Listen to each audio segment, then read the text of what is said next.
Hey guys, this is Matt Core from Ctrl+Paint.com, and today we're going to conclude this series about customizing your digital workspace, and we're going to do it with a custom space that I've created all about color grading.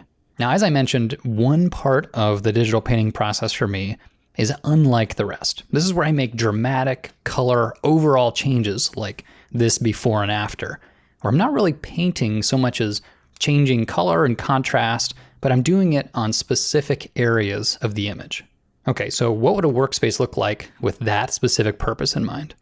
What I've done is I've created one called color correction, and it's got a lot of stuff, really like a huge amount of panels. And normally I wouldn't put up with this much clutter, but this is actually very carefully laid out. So the core of this part of my workflow is to pick one element of the image and then to make a change to that element.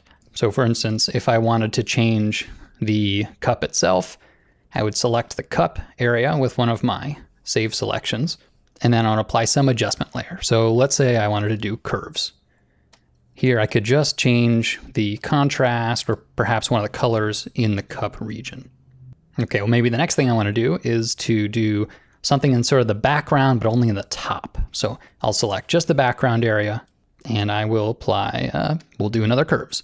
So I want to kind of blow it out and then maybe really enhance the green look.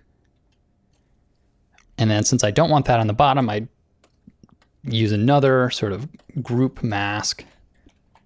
And here's where I will use the brush a little bit, and I'll just kind of hide away some of that effect. But now the effect itself, right here, the curves, is something that I can work with sort of non-destructively. Maybe instead of green, I actually want to, take away some of the green and make it a little bluer. Well, this is all very easy to do using these adjustment layers. So what I've done with this layout is to make everything visible at once that is related to this task. I have a lot of space for my layers panel, but I also use paths in the same way. Here I can control-click on a path and that pulls up a selection. Same goes for channels.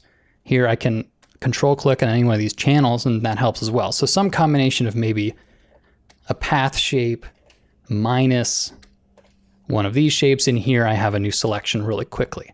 So this whole left half is kind of my what part of the image do I want to change? And then since my cursor's over here when I'm making my initial selection, well, the next thing I always do is to add an adjustment layer of some sort. So maybe this time we'll use levels.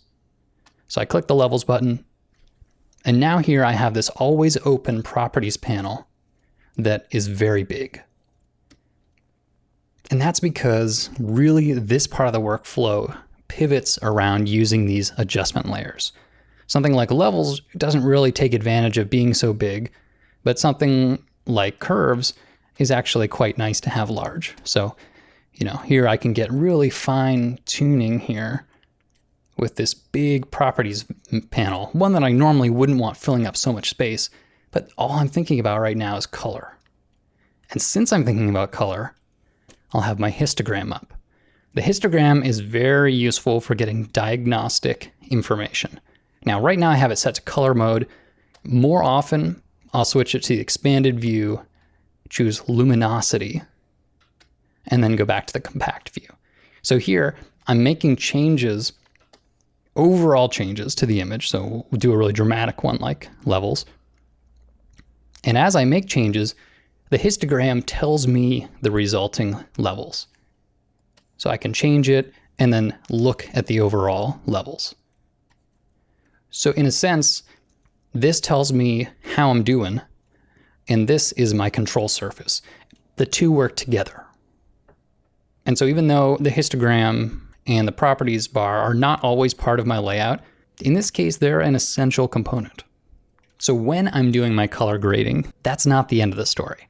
Also, I'll take everything I've done, and we'll use my previous example here, then I'm ready to paint again.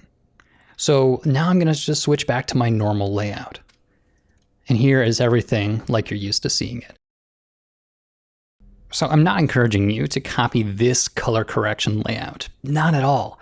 This is just something that works for me.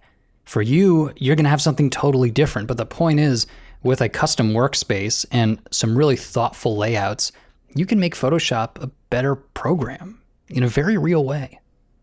So I encourage you to take some time with this and build a few specific workspaces, and you'll be really happy you did. Thanks for coming to the site, guys.